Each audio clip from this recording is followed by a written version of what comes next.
Hey y'all, welcome back to another episode of Sin City TV. Come watch TV with me.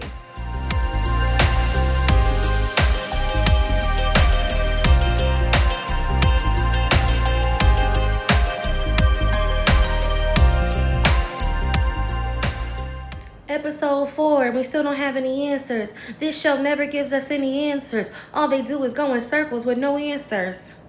Baby, the massacre is afoot. And if you don't realize that by now, you're watching the show with your eyes closed, looking for answers that are already in our faces. Come on in here. Welcome back to another episode of Sin City TV. Get on here and come watch From with me. Come on, because y'all beginning to piss me off. I've heard so many people say these last 2 episodes were slow, boring, didn't give us any answers, didn't give us anything. Y'all are not paying attention to the shit that matters. And which is why y'all gonna have to go do rewatches when shit start making sense and the puzzle pieces start coming together. Y'all gotta lock in. Okay? Let's get into episode 4 of Monsters and Myths. Is that what it's called? Of Myths and Monsters? Something like that. Now we're gonna jump right in. Baby, from the first scene in this episode, I have so many notes. So many notes just from the first scene. That's how I know y'all not really locked in for real. Y'all not really locked in for real. One of the first things that hit me was it's really hard at this point in the story for the residents to differentiate between what is really the town showing them things and exposing this ancient curse or whatever it may be, or the town tricking them and playing with their minds, because that's what the town do. It's so hard for them to tell which is which. We as the audience, we know what they should be afraid of and what they shouldn't, but they have no idea. That is such an intriguing part of the show because they can't tell. They can't tell. Them not being able to know, not being able to tell if those clothes, the man in yellow's clothes, are something that they should be concerned about, which they should, because we know that they should, but they don't know.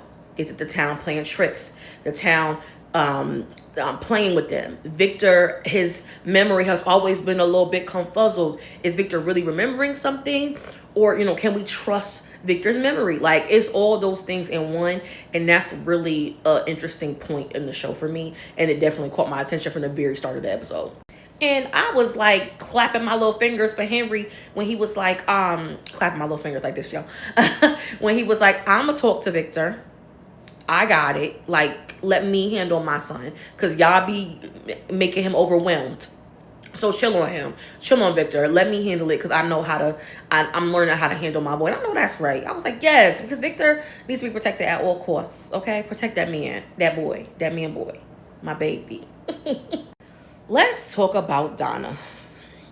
I said in last week's review that I missed my baby and I want to see my favorite. Okay? Bring me my fave. They gave me some Donna scenes this week, but they don't make me feel good.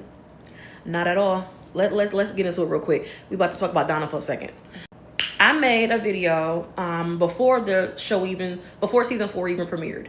I made a video of one of my observations that Donna is one of the only residents in town, especially the main characters, who has yet to experience anything supernatural, like with the town. She hasn't had any dreams. She hasn't had any visions. She hasn't heard any noises. None of the things that a lot of the other main characters were experiencing, she wasn't. And so many people commented on that video and was like, oh, but she lost her sister. That ain't what I'm talking about. Like, so many people, y'all was really driving me crazy with that comment, so I ain't even gonna lie. I'm not talking about that. I'm not talking about that. I'm talking about the town personally attacking Donna like it does with some of the other residents. Now, I also was able to have a lot of conversation with people in those comments with a lot of theories that made sense. A lot of people were saying that it's because Donna doesn't fight back against the town to try to get out, to try to find answers. That's always been one of my favorite things about Donna because she's realistic about this situation. The game is rigged. Ain't no way we winning it. We stuck here. We in the depths of hell and we ain't getting out. Now, that has been one of the things I love about her. But now it's starting to become what I feel her demise. Okay? Now I feel like Donna's position is going to be her downfall. Okay? I understand her position a lot because I think that she's the only one in town with any realism. She's the only one that's like, we are stuck in a nightmare, and the more we fight, the worse the nightmare gets. And we have to stop fighting. We have to stop. But at that same time, so you cool? You cool with just living the rest of your days out in Fromville, hiding from monsters and searching for, like, you cool with that? That's really how you want to live the rest of your days? It's like, come on, sis, you can't sit around and do nothing. Like, so I understand her position, but at the same time, it's like, Donna, come on. You can't be so complacent with what's going on in the town, and she is at this point. All she want to do is find food and have some shelter. And it's like, and I see a lot of people say that they think Donna's an op, like she's in on it, she's part of the town. I don't believe that. I really truly don't. And if that comes to be if that comes to pass, I'm going to be shook and quite embarrassed, because I've been capping for Donna the whole fucking show. I'm not even gonna get into that because I'd be pissed. Now I feel some type of way because I'm really sitting here thinking about it for the first time. I've always been so like, no, not my girl, not my girl. But now, like, this is real. Like, this is a real reaction in real time. Me thinking about a lot of things.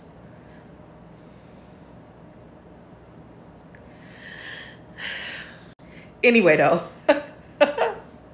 I'm worried about Donna because that speech that she gave to Tabitha, that's foreshadowing for a character that's about to be gone. That's about to be no more. That's what that is. I watch enough TV, and I know enough to know that when a character has a speech like that or says things like that, they want to chop and block. Damn, Donna. Oh, boy. That was the first time I've ever had like a real life, wait a minute, I might be wrong, type moment while filming my review. I don't like it. Boyd also had me absolutely weak in the first scene when he was like, that freaky little boy in white, or that freaky little kid in white, whatever he said. Bro. From has such a brilliant way of sprinkling in comedy just a little bit, just enough to make us chuckle. Even when Kenny came into the sheriff's office after Jay took them shrooms, and Jay was like, that's Kenny, right? Standing right in front of us. And Boyd was like, yes. Like, I love that. Finding out that the man in yellow has been the one putting them voices in Sarah's head all this time. Y'all remember last week and the week before when y'all was capping that Sarah gonna be the one to out Sophia and Sarah can handle it. Sarah got this. Y'all still think Sarah got this? Honestly, after this episode, y'all still think Sarah got this? Because I'm more concerned for her than I've ever been. Aside from me thinking that Donna gonna die, I think Sarah gonna die too. The whole time, the man in yellow has been the one taunting her with the voices and making her hear whatever he want him to hear, whatever he want her to hear. Okay? And in this particular episode, he just wanted to see if he had a hold on her. And I saw so many people saying, oh, Sarah just met Sophia. Why does she care enough about her for her to be heard or be somebody she cares about? Because she's the first person that's been nice to her in so long. Sarah is excited to have somebody now that's nice to her, that doesn't look at her as the town villain. And she likes that. She's happy with that. She has a roommate now, another girl, somebody that she could share with. She's happy about that. I don't think that it's like, oh, this great connection, but it's something, and it means something to her. So when she saw her get hurt, in her mind, it's because she didn't fulfill what the voices told her to do. So she went back to do it. Exactly what Sophia wanted to see. Exactly what the man in yellow wanted. To see if he had Sarah in his pocket like he need. Sophia said God never intended for Abraham to kill his son. He just needed to make sure that he would. That's exactly what's going on here. The man in yellow needed to make sure that Sarah gonna do whatever I tell her to do. Why? Because the man in yellow has been here before. That's what y'all are not realizing. The massacre, it happens in cycles, and it's coming to an end. We've been getting those clues all season long. It's impending doom that I feel. And that's why I don't understand why y'all think these episodes are slow or boring. Y'all don't feel the doom? All I feel in the past 4 episodes is doom. Like, it's gonna get bad. The massacre, I fear, is going to happen this season. I could be wrong, but that's just my personal opinion, that the massacre is going to happen this season. Everybody might not die. And I feel like season 5 will probably pick up with whoever survives the massacre, and then start explaining this whole entire ancient curse to us little by little I don't know. I don't know. I ain't no story writer. I ain't no storyteller, but that's how I feel this season's going to end. The massacre is afoot. And if y'all don't feel it, y'all are simply not paying attention. Shit is scary. This season is dark. By far the darkest that we've had yet.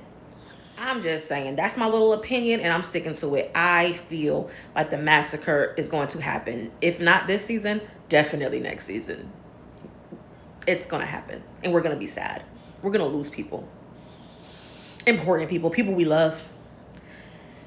Hold on to your britches, okay? Clutch your pearls. Make sure your edges is intact. On to the Julie and Randall of it all. Now we have confirmation from the characters themselves. It's not like that. So I want y'all to stop with the Randall and Julie shipping. It's weird. It's weird because Julie is a teenager. A lot of y'all feel like because we're watching the show and it's been 3 years, that Julie has aged 3 years or something. Julie is 16 years old. A teenager. Okay? Randall is a grown man. Maybe a young grown man, but a grown man nonetheless. And Julie's a teenager. Stop. Okay, enough. Whew. Anyway, I am happy that Tabitha realized that. She saw, my daughter feels safe with you for some reason. And I believe it's because of what they both went through, at the end of season 2 with her. Yeah. So I'm glad that Tab was able to to prioritize what each of her children need right now. Because Tab, y'all know she ain't been the best mama. She always leaving her kids. But in this episode, she prioritized each of her kids' needs. And I was like, finally, it's about time, sis. Like, damn.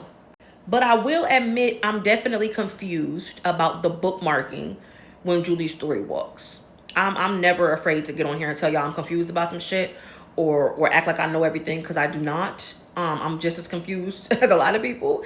Even stuff that may make sense to others, it don't make sense to me. The bookmarking thing, I'm confused about. Please tap into the comments and break it down for me in layman's terms. If you understand it, because I don't get it at all. My cousin actually texted me tonight. Her and her husband were arguing about when Julie's story walked to the past. Now, my cousin was saying that, and I agree with her, when Julie's story walked to the past, the first massacre that we know about, when Victor was a child, that was the first time the man in yellow saw Julie. Like, that was their first encounter of her story walking. Because remember, in season 4, episode 1, in the very first scene, he says, we got to stop meeting like this. Like, we got to stop. So I think that my cousin also thinks that was the first time that he saw her in, like, a past event. Because, as we know, the man in yellow is probably all-knowing, all-seeing. Like, so he probably has contacted her before. As the story is going to continue to unfold and Julie continues to story walk more and more, he's going to see her as she's trying to change the story. So I definitely believe that was his first encounter with her, for sure. Jade's statement about why Fatima is deciding to build her monster now, it was such a poignant statement, I feel, because it also carries on to why is Abby taunting Boyd now? Like, at this point of the story, there are so many things happening at this point of the story, and it's like, okay, but why?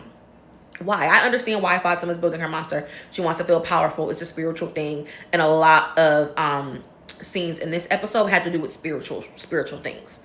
And religion and belief systems and all of that. So I understand why Fatima is building her monster. But why is Abby deciding to taunt Boyd now? Like, what has changed? And that's another thing that I'm not quite sure about. I don't really have any thoughts or theories about. The whole Abby situation kind of, that's the one thing that I'm really like, I really want some explanations, because Abby started tripping like as soon as she got to Fromville, So we don't know a lot about her story. We don't know much. And like, even when she was getting ready to tell it to Ellis in that episode in season 1, she stops herself. She's like, I'm okay, I'm fine. So we don't get to know like what was really going on in her head. So I'm really interested to really flesh that storyline out. That's one of the things I'm looking forward to the most. Finding out more about what's really going on here with Abby, and now she's taunting Boyd like that.